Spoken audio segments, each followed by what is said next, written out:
Awesome. So it is my job on today's agenda to kind of catch you up a little bit about what Aurora is working on and to share my super excitement about our keynote speaker for the luncheon. And I think I'll start there. We have already, so Marie, I don't know if you can share the picture from our taping of, we already taped. We're going to do it as an interview with Nelva Marquez Green. And this is what that felt like just joy and inspiration and energy. And, parts of Nelva Marquez Green's story are so sad and tragic with the loss of her daughter at the Sandy Hook shooting, but she's kind of dedicated herself to love wins, to imagining how to turn that into change, into she talked a lot about her kind of reluctant leadership and what it means to show up and lead as you are. And oh my goodness, and really thinking about how we can kind of reframe the way that we think about really the world, right? What if we imagined a world of abundance? What if there were plenty of resources for women and girls, right? And that really is, I think, all about the promise and possibility of Aurora. So, oh my goodness, I cannot wait for you all to hear her. Your guests will love it.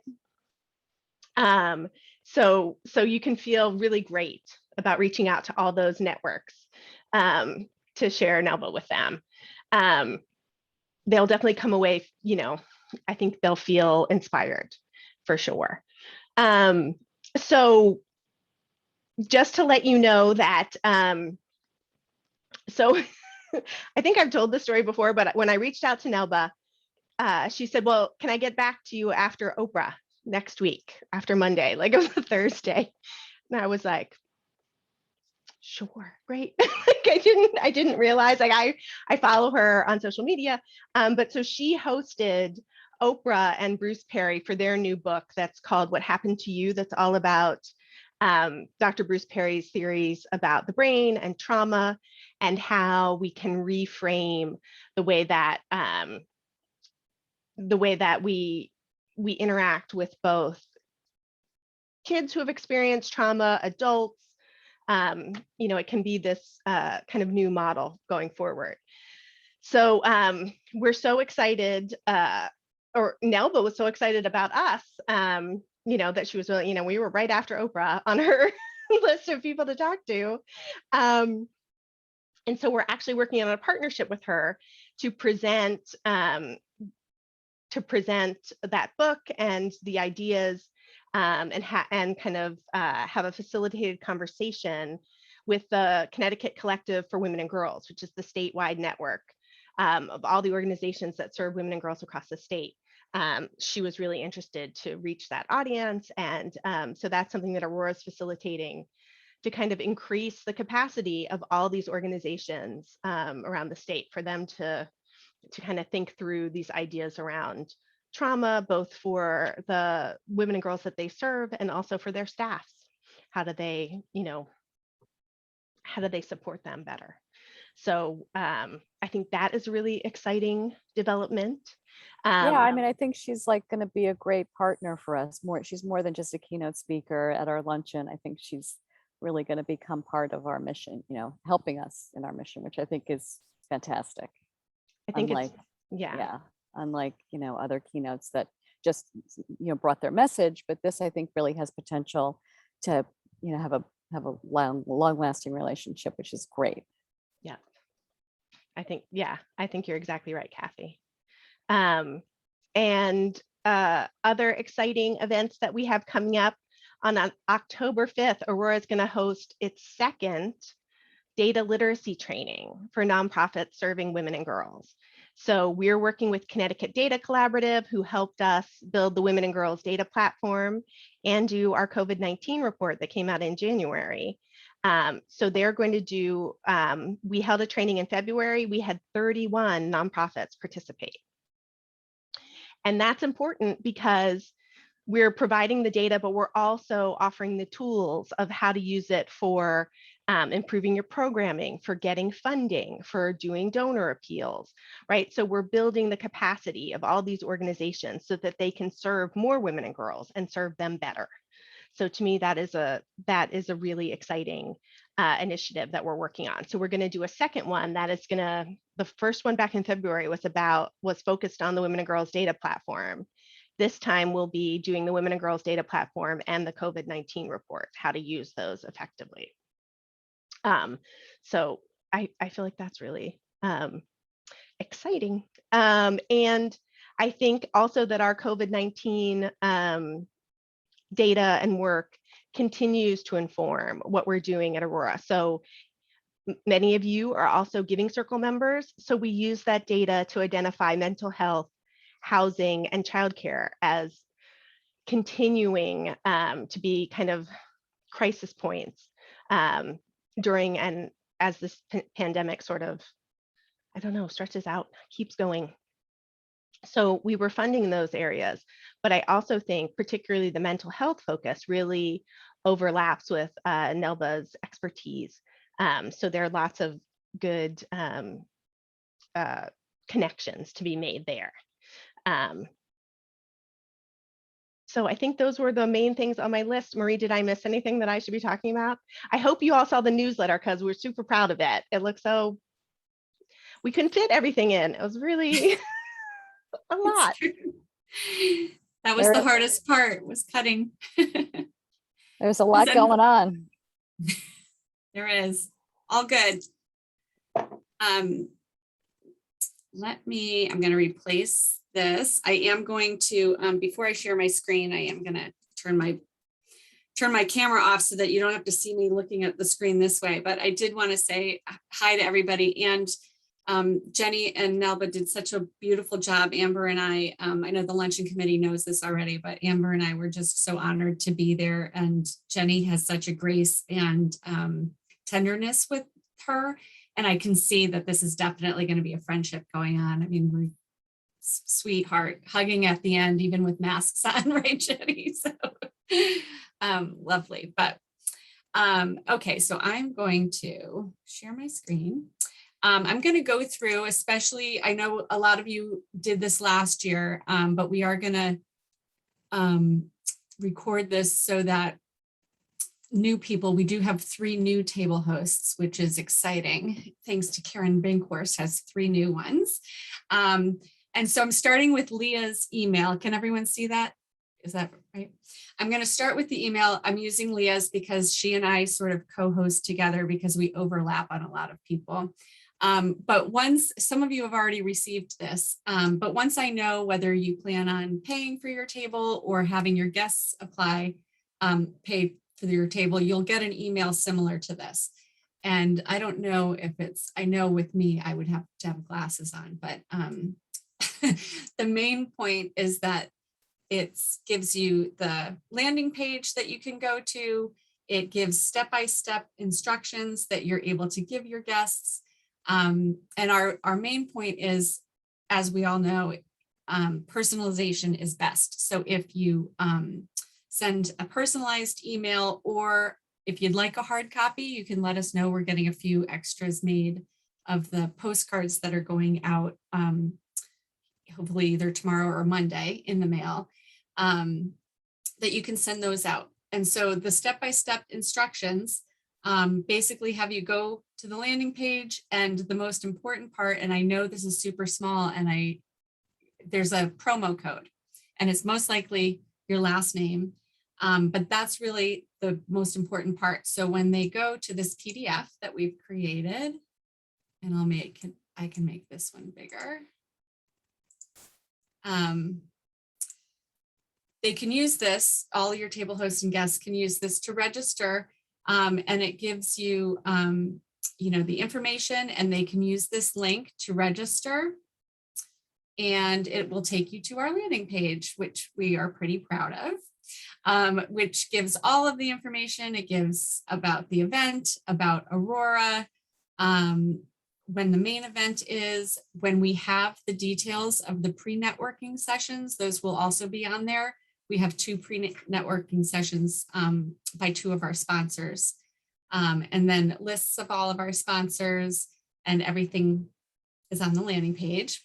So then to register, they will go here. And it brings us to Eventbrite. Again, it has more of the information here. They'll go to register. And here is where the important little promo code button up here is. So when you receive it, ours was Leah and Marie. So your guests would click the promo code and enter Leah, Marie, and apply it. And up will come a guest of a table host. There's also other things like if they would like to give more money, make a donation, they can do that as well. But mainly they'll go here and they go to checkout. And we have a few questions to answer. So they would go through their credit card. And just as a fail safe, I have another spot to put the table host name just in case they didn't use the promo code, they can enter it here. But the only reason we do this twice, just so that everybody knows, is when there's 500 people responding. It's a lot easier to sort by promo code and be able to show you who's already at your table than if people say, Janet Foudy or Jay Foudy, or just, have different names. So this is a fail safe for us.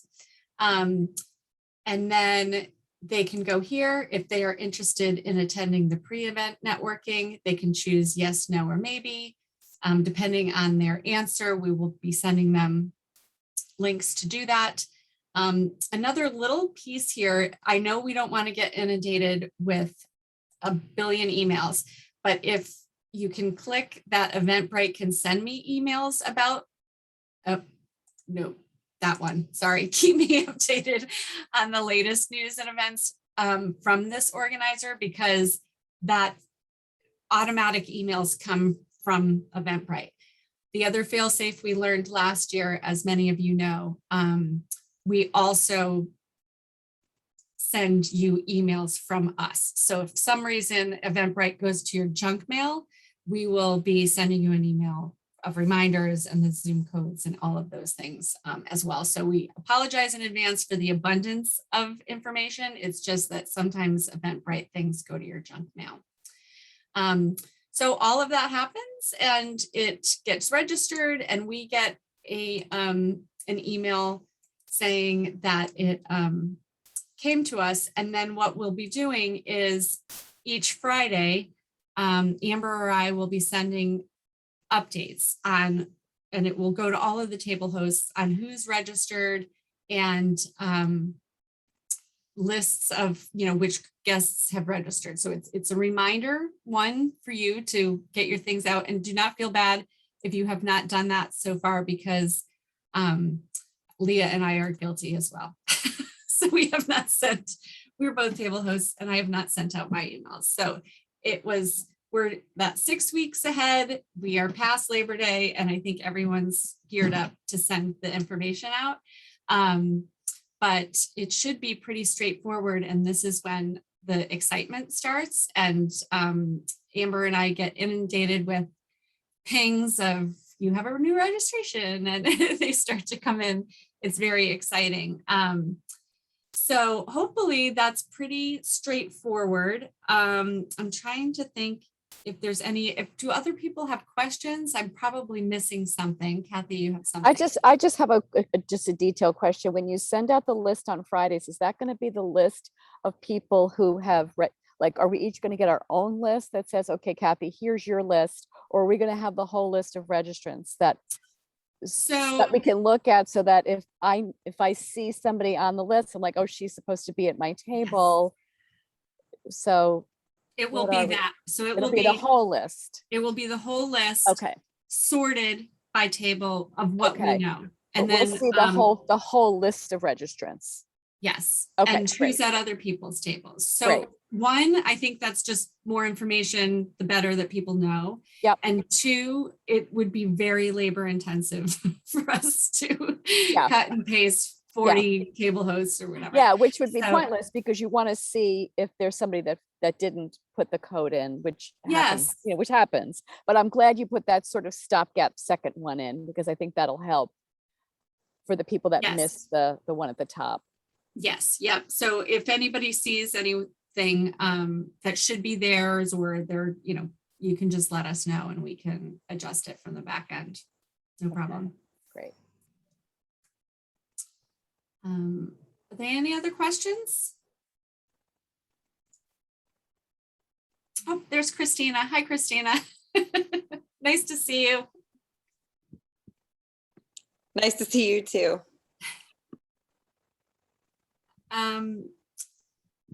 Okay, well, I'll throw it back to Jenny if there's no more questions. Gosh, that seems pretty straightforward, but I think it's old hat at this point, right? So. Right. Great. And we'll start to send some promotional materials about those. So about the half an hour before the luncheon, there'll be this opportunity. They'll be on Zoom, and it'll be for folks to network with each other and to meet these dynamic women leaders from these great corporate partners of ours. So that's what those are. And all the tech will. And Jenny, Mhm. Jenny, just a quick question. It's Karen. We'll also have the same technical support, correct? For the that we had last year. We are getting better technical support this year, I'm happy to say. um, In other words, it's not me, Karen. so we had technical support last year, but it ended up that they mainly just dealt with the people that were trying to get in. And so then Marie had to do it all. So we're actually working with a woman who spoke at our the data release for the COVID-19 report. She did run an in-home family daycare, but had to stop that for COVID because she had, medically vulnerable kids. So she started a marketing and promotion and virtual event business. So she's going to support us. But yes, we'll be good.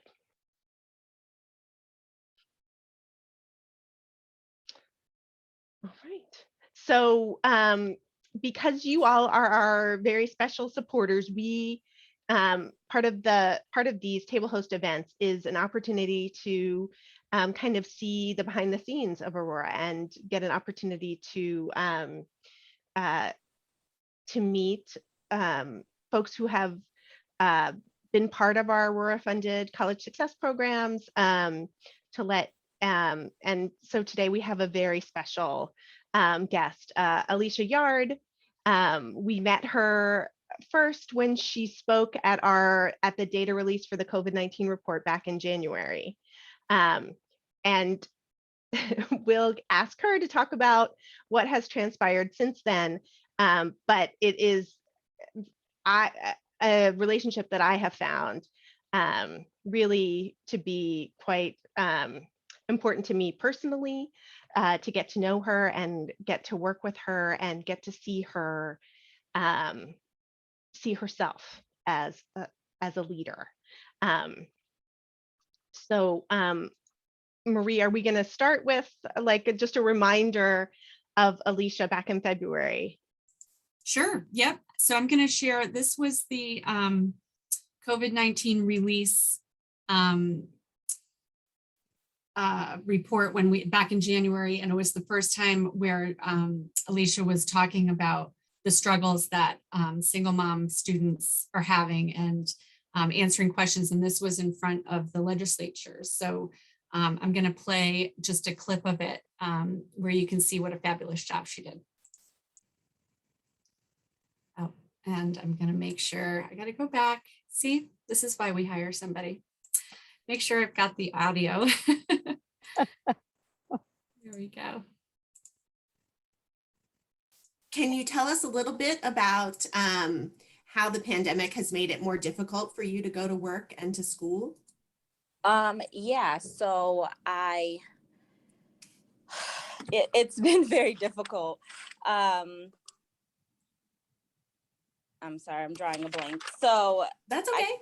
at a local hospital, as a nurse's aide in various departments, and I also work at a parole office, doing COVID screenings. And when the pandemic first hit, I lost my job due to having to homeschool, which I know a lot of moms are going through, having to homeschool my 8-year-old daughter through the 2nd grade, and also homeschooling myself at the same time. At the time, I only had one computer, so it was really tough. My daughter's school provided that computer for her to learn. So it was like her taking a break, me going on, her going on. It was pure chaos. And then because of my lack of employment, I struggled keeping Wi-Fi on in my home. And thankfully, they had so many pandemic relief programs through the billing system. So I was able to join, and it saved our education and also my sanity at the time. The pandemic affected my employment mostly because I had no one to watch my daughter while I went to work. So I lost my job because I wasn't able to pick up hours. And it just was really tough. And at the time, I was afraid of going out in such great time of uncertainty. I'm a nurse's aide, so working like frontline, helping nurses and doctors within the healthcare field. It was very, very difficult. Just scared. There was no vaccine at the time, no cure. Thousands were dying fast. Life was so vastly changed. Working through the pandemic now is even more difficult. You're having to stay in your N95 mask for 8+ hours. And sometimes without a break, making sure you're putting on your PPE correctly, and most importantly, taking off your PPE correctly so that you don't contract COVID and take it home to your family. So even with doing COVID screenings, it's, multiple staff have tested positive, throughout this time, and I come in contact with them. So it's very, very scary. It's just a scary time. So yeah, it's been difficult working through the pandemic. So Alysha, can you tell me a little bit about the YW Career Women Program and how it has been helpful or supportive to you? Yeah, absolutely. So the YW Career Women's Program has helped me tremendously, from helping me allocate fundamental resources for my education, to helping me with stipends for housing while I attend school, to networking with other students within the program and bouncing ideas off of each other in that way. That's helpful as well. I feel without this program, I'd be completely lost. The guidance that it has provided for me being a young single mother and a student is unmatched. I feel like sometimes when you're a student, you just feel stuck or unmotivated and don't know where to turn or what your next step should be.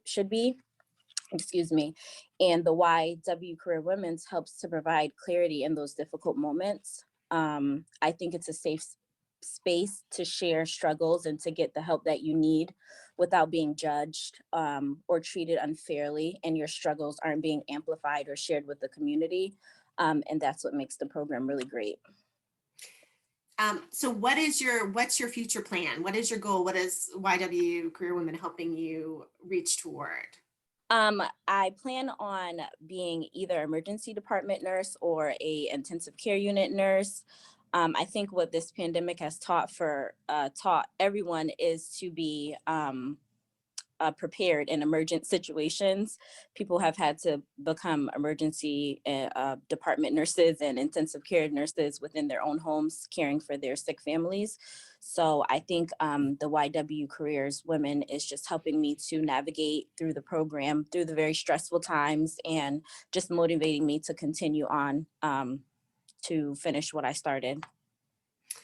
So we've got some legislators and policymakers on this call. What do you want to tell them about the help that you need, that other women in your situation need? I feel if I had anything to tell legislators, it would be to make college free for struggling minority students, because oftentimes that's a barrier in continuing education, and also more funding programs through hard financial times, like rental assistance, maybe more food programs, more rental assistance programs. I know there is some out there. And perhaps also a safe housing community for students and single mothers that maybe is income based, because the environment in which you reside in directly affects your ability as a student, to maintain academic integrity while worrying about, how you're going to keep a roof over your head is very difficult. And I feel like if legislators could increase housing, voucher programs, and provide safe, affordable, quality housing, I believe that passing rates in school would increase, and homelessness and mental health crises would decrease. Man, you did such a good job. Thank you so much for being here this morning. You're welcome. Wow. That was great, Alysha. That was Wow. me. Thank you, Kathy. I appreciate it. I haven't seen that clip, so I'm like, what? Look at me. Whoa. Okay. So Alysha, tell us. So that was how. So we met probably like a week before that. You and I talked to each other. So can you fill in the folks on the Zoom today about kind of how Aurora has taken up your life since then? Yeah. Wow. Okay. So yes, my journey with the Aurora Foundation started with the COVID data release report, and they did ask me what was, what's the biggest challenge for single mom students, and mentioning the housing piece of it, which is very, very big. A very, very big issue within the single mom community and single moms who specifically are students. And it led to me reaching out to Jenny, not knowing we were going to cultivate this wonderful relationship. I absolutely love Jenny. I have such great things to say about her all the time, because I think she is just like always like women and girls, how can we help women and girls? And I really love that, because the Aurora Foundation directly affects women and girls like me, and girls like my daughter, she's 9 now. In the video, she was 8, but programs that the Aurora Foundation funds directly affects me and helps me to be able to be successful out in the community. But I reached out to Jenny and just asked her, is it possible? Is she the right person to reach out to, or how can we figure out how we can, create this dream HGTV housing for women and girls, or just something that's helpful for women and girls that's in a safe area, that would, take the stress of, oh my goodness, how am I going to pay this $1,500 rent or $1,000 rent, or rent that's not affordable really truly while you're in school and taking care of your kids. And normally when you're in school, you're not working full time, or you're working part-time or per diem. And so it's very challenging. The bills don't stop rolling in, and the children never stop being hungry. And so, you have to figure out, ways. And so we've been working together since February, me, Jenny, and Suzanne Levere. And we had a housing forum in June, and that was really wonderful. It was with 20 single other moms. And it was a place of vulnerability. Women came together, and I felt like during the housing forum, women were actually being heard. I feel like single mom students maybe are sometimes not heard, their voices aren't heard, and Aurora Foundation really listened to us and our needs. And we've been working together to try to figure out how we're going to make that possible. We've made great strides. So yeah, the Aurora Foundation is a big part of my life. It means a lot to me, really. Again, without Aurora, I don't know, and the YWCA program and Jenny, I'd be in a very different place. Even looking at myself a few months ago through the wonderful video that you shared. And now I'm in a different place due to Aurora's help and also the YWCA Career Women's. And I don't know, I'm just very grateful. And so, I don't know, Jenny, what else do you need to ask me? Well, I think that you know, when Alysha says we've been working on this idea of housing with Suzanne Levere, it was this moment where the next day after the data release, I get a call from Suzanne and she's like, "Hey, Jenny, I was really moved by Alysha talking about housing. Could you do that?" And I said, "Okay, let me figure that out." So then Alysha, you know, I reached out to her, and then she came back and she's like, "I can't stop thinking about the housing." So I decided, well, let's work on it. So the three of us, we would have calls every 2 weeks, really for months, where we were dividing up all of the ideas we could brainstorm, all the people in Hartford that we knew worked on this issue, that we knew might have ideas for us. And really we've collected all of this kind of Hartford-based information. Alysha did the work to identify this organization that's out of Kentucky that has done this kind of work. So we're starting to work on having models for what, you know, right? I mean, this is really dreaming big. Like, what could this look like? How do we find people that have already kind of paved the way? So Alysha has really been out there in the community. I think pushing herself, right, to talk to, you know, some of these organizations, right? Like, yes. And I'm like, yeah. "Hi, I'm Alysha Yard from, you know, school." And I have my, you know, I feel very, you know, humbled in being able to connect with such big people in the community.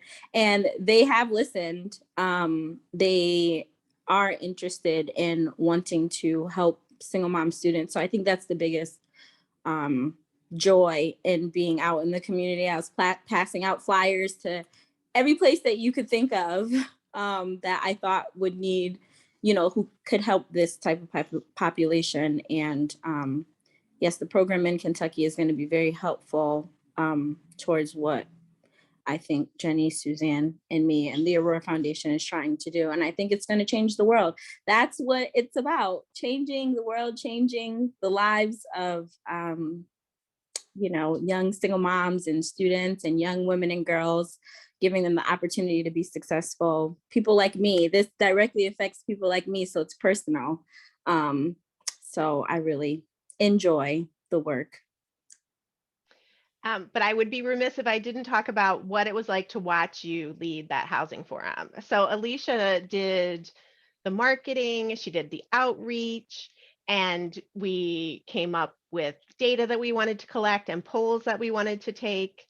And she led the housing forum, and women were incredibly vulnerable, like sharing, you know, that they were working 2 or 3 jobs and missing their kids, and, you know, really having, you know, issues with domestic violence, and they, you know, women were crying.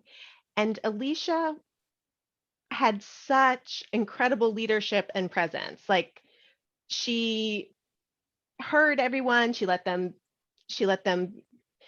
be vulnerable. She acknowledged what they were sharing. She refocused for them sometimes things that they needed to hear. To I was just amazed and so impressed. And I think she is starting to think of herself as a leader now, right? A little bit. I'm working on it. Yeah. I'm working on it. Yes. Putting myself out there and, you know, trying to cultivate change, you know, thinking of a better community for our children and for ourselves. So yes, I'm working on it. I wouldn't identify just right now as a community leader. However, I would say that I'm still working towards that. Yep. Well, I mean, I think as you'll hear what Nelva Marquez Green talks about, you know, she says, when I called her a leader doing the thing, she said, that makes my face hot. Like, I'm not a leader. I'm not. She's like, but I've learned that you come as you are, right? And that you can lead that way. And so you absolutely are. But I'm gonna let the fabulous women on the call see if they have any questions for you or anything they want to ask you about this kind of whirlwind roller coaster that you've been on. So Alysha, I just want to say that you may not think of yourself as a leader, but you are already a leader. Oh, thank you. And Kathy. you know, you have natural leadership ability, and you demonstrated that on that leading that forum was not an easy thing to do. There were some difficult moments, and you did such a beautiful job. So whether you think you are or not, you already are. Thank you, Kathy. I appreciate it.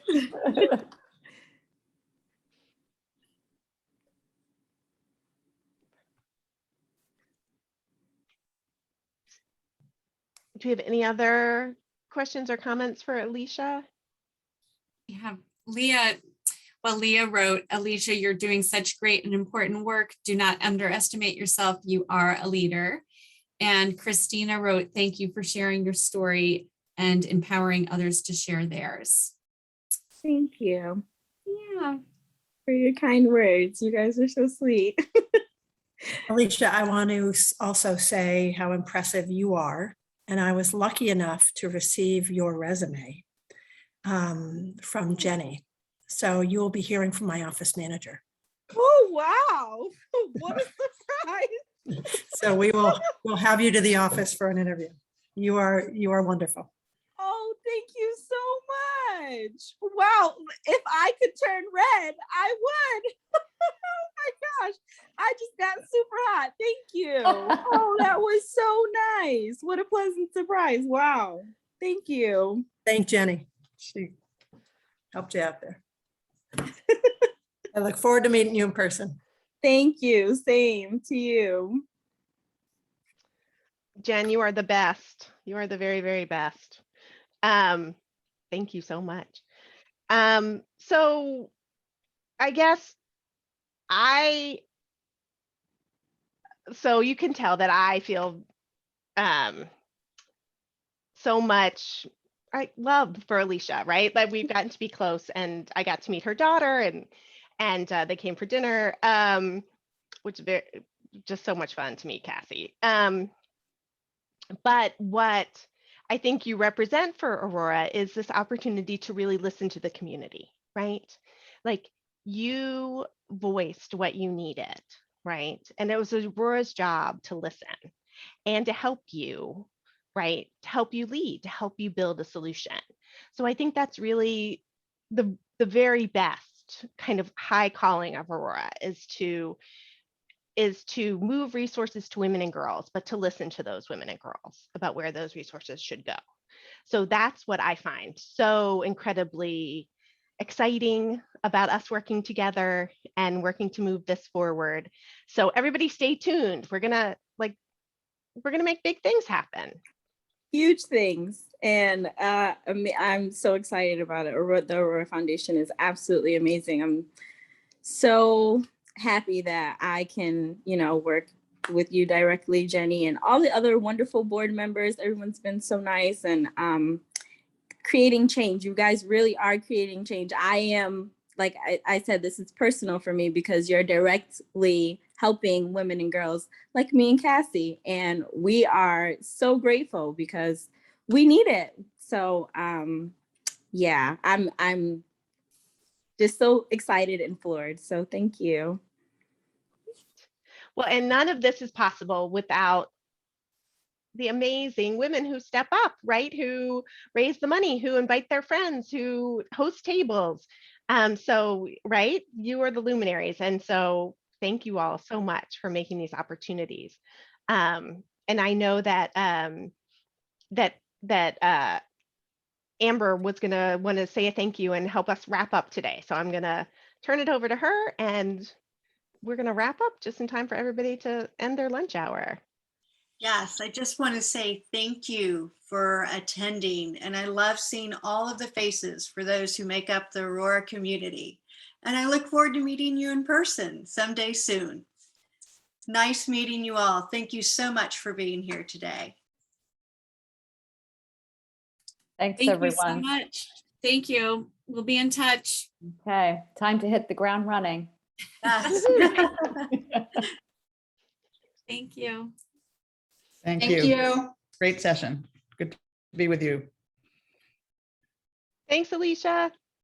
Yes. Thank you, You're Marie. welcome. Thank you, Marie. Thanks, Amber.